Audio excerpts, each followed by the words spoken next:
Make a new name for yourself. Look at what has happened to Michael Perry. You know, one of our big stars here, the King of Violence. He titles himself, and you know he's had such a rise in the sport. Now he's up against you know, a little dweeb of a thing in a fight this weekend that we're all rooting for him. Don't aspire to be, you know, one of these like YouTuber fighters. Right. Aspire for world titles. Aspire for Olympic. That's him now. He's super jacked. He looks like a bodybuilder. See, that's what he looks like now. He's still jacked. Still looks great. He looks good though. Whoa. He looks so old now. He looks different. In a recent episode of the Joe Rogan Experience, Joe Rogan broke down one of the most talked about potential matchups in combat sports, Conor McGregor versus Jake Paul. Rogan, known for his candid opinions and deep knowledge of MMA, shared his thoughts on how the fight could play out, analyzing both fighter strengths and weaknesses. And like, there's something about like calling somebody out, which you immediately respect them a little bit more, like willing to put yourself out there for a fight. He called out Conor McGregor too. That's what Jake's doing. Yeah. That kid is a master troll, dude. He's a master creating hype. Like, dude, if I'm Dana White, I'm praying that this guy can actually.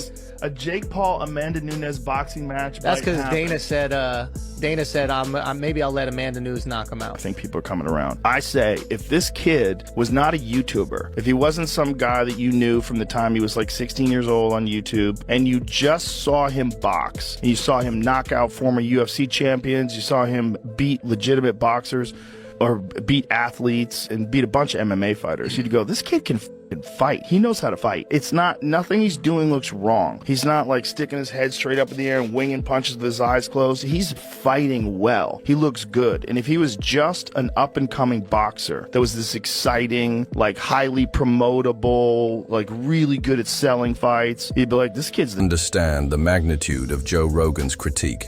It's important to reflect on Conor McGregor's rise to the top. When McGregor entered the UFC, he was a force to be reckoned with. Known for his brash personality and charismatic self-promotion, McGregor quickly established himself as a fan favorite. However, it wasn't just his personality that captivated the world. His performance inside the octagon solidified his place in MMA history. I don't know if Conor's ever going to fight again. What's happening with his the civil suit? He's being dropped by all his companies or something? Yeah, you know, I don't know the real details of that case, but the reality is that guy's partying, and he's partying real hard. Dude, some of his interviews, you can tell he is out of it. Have you seen the Jake Gyllenhaal and Conor interview for Roadhouse? And he's just tweaking the whole time? He's and tweaking? Jake's just like... You know, it's funny, Shane Gillis has a great bit about Conor McGregor in Roadhouse. He goes, Conor McGregor basically played a cooked-out Conor McGregor in Roadhouse. One of the defining moments of McGregor's career came in 2015, when he knocked out the legendary Jose Aldo in just 13 seconds to claim the UFC featherweight championship. McGregor's swift rise to the top was followed by his historic achievement at UFC 205 in 2016, when he became the first fighter in UFC history to hold 2 championships in different weight classes. Simultaneously, it seemed that nothing could stop McGregor, and he was on the verge of becoming the greatest fighter in MMA history. Perhaps the most important fight of your career. Give us your thoughts on this rematch. He should have killed me when he had the chance, because now I'm back, and I'm going to kill you and your whole team. You and them kid. Just want to say from the bottom of my heart, I'd like to take this chance to apologize to absolutely nobody. The double champ does what the he wants. That's what I dreamed into reality. Oh, that looks good. McGregor's MMA career has seen setbacks in recent years since his high-profile defeat to Khabib Nurmagomedov in 2018. He has fought sporadically, with his most recent bout in July 2021. Ending in a gruesome leg injury against Dustin. I'm your father. I'm your daddy, eh? Call me Jose Senior. When we do. Tell him I'm his daddy. Tell him I'm his daddy. I really don't care. Like, he Tell can him I'm do his whatever daddy. he wants, and I'll continue to be the champion. He said, tell him he's his daddy. Tell him I He's said not. I am his daddy. Ele tá falando, ele é seu pai.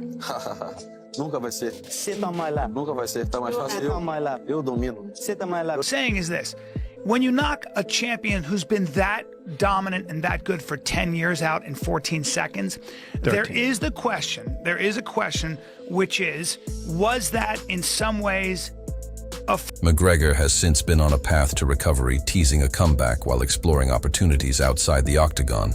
His 2017 boxing match against Floyd Mayweather, though unsuccessful, demonstrated his ability to draw massive pay-per-view audiences, proving he remains a global attraction. Which is Dylan Dennis is a professional fighter. He's a professional fighter. He jumps out, he takes a swing at him. They're screaming, and Dylan's like, "F you," and he's like, "F you," and there's a bunch of people get involved, and then a bunch of other people jump in. The whole thing was nuts.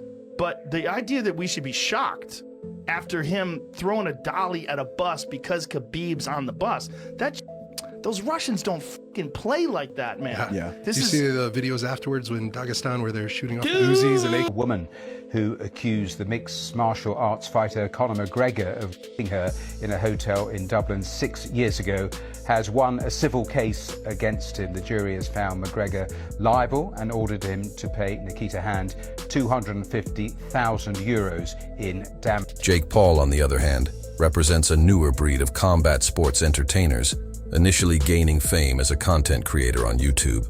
Paul has pivoted to professional boxing, where he has carved out a niche by taking on celebrities, athletes, and former MMA fighters.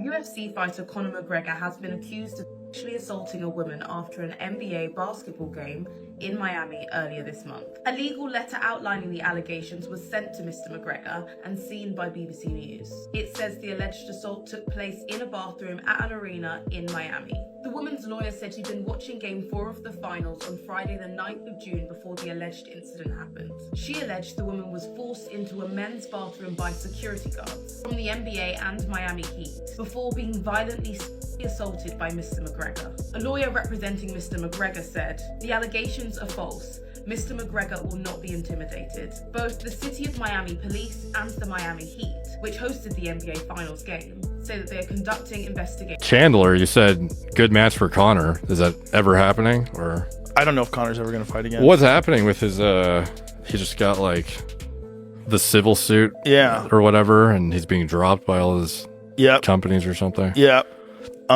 You know, I don't know the real details of that case. I know his version of it and her version of it and what played out in the court. But the reality is that guy's partying, and he's partying real hard. And he talked about it in the court case. You know, he's talking about cocaine. Like that was the whole thing, that we're all doing cocaine. And his brash personality, marketing acumen, and improving boxing skills have earned him a record of notable wins, including victories over former UFC fighters such as Ben Askren, Tyron Woodley, and Anderson Silva. How much money could you reasonably walk out of this fight with?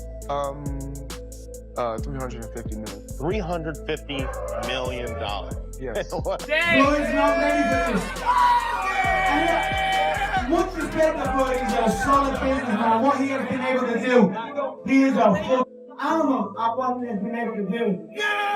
But as far as real fighting, as far as true, pure MMA combat, Floyd don't want none of this. I think he does not want none of this. People will even ask him. He wants to run the boxing rules. He wants a boxing match. He doesn't want to fight. So I want to respect everyone in here. I love everyone is. Give Floyd a shout out on top. Fight Paul has made no secret of his desire to fight McGregor since 2020. He has used social media to call out the Irishman, ridiculing his losses and taunting him with offers of multi-million-dollar payouts. While some dismissed Paul's antics as a publicity stunt, his growing profile in boxing has forced many to take his challenges seriously. If Jake Paul wasn't Jake Paul, if he wasn't this YouTube guy, he was just a boxer, and you see a boxer knock out the former UFC welterweight champion, not just the former, but one of the best ever, knock him out with one punch like that, like, oh man, have you seen this Jake Paul dude coming up? He's for real. Because nothing about watching him fight screams like he's in over his head. If it wasn't that big YouTube star, you'd be like, that dude's got dynamite in his hand. It is, but I see a lot of people talking funny stuff about, like, the leg kick didn't knock him out. What happened? Like, so DC says in the detailed breakdown, I kick Conor's calf, and Conor steps back and his leg kind of goes, and DC says, well, that's the leg kick that, you know, hurt his leg or whatever. But when he went after that leg kick, he kind of reached down to grab the foot and threw an uppercut. And I was switch stance, so I threw a cross from my backhand that clipped him good.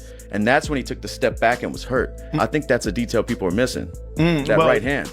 Well, you certainly, you landed a lot of solid shots in that fight, but there's no doubt that leg kick was that right leg up. Let me show y'all proof that Conor McGregor did in fact injure the leg that he broke in the third Dustin Poirier fight 3 years ago, just weeks before their bout. Right here, drilling kicks over and over again. It was already taped up before that, and everyone was like, oh, he heard it off of a Dustin Poirier check. Y'all don't know shit about MMA. He even posted about this after the fight.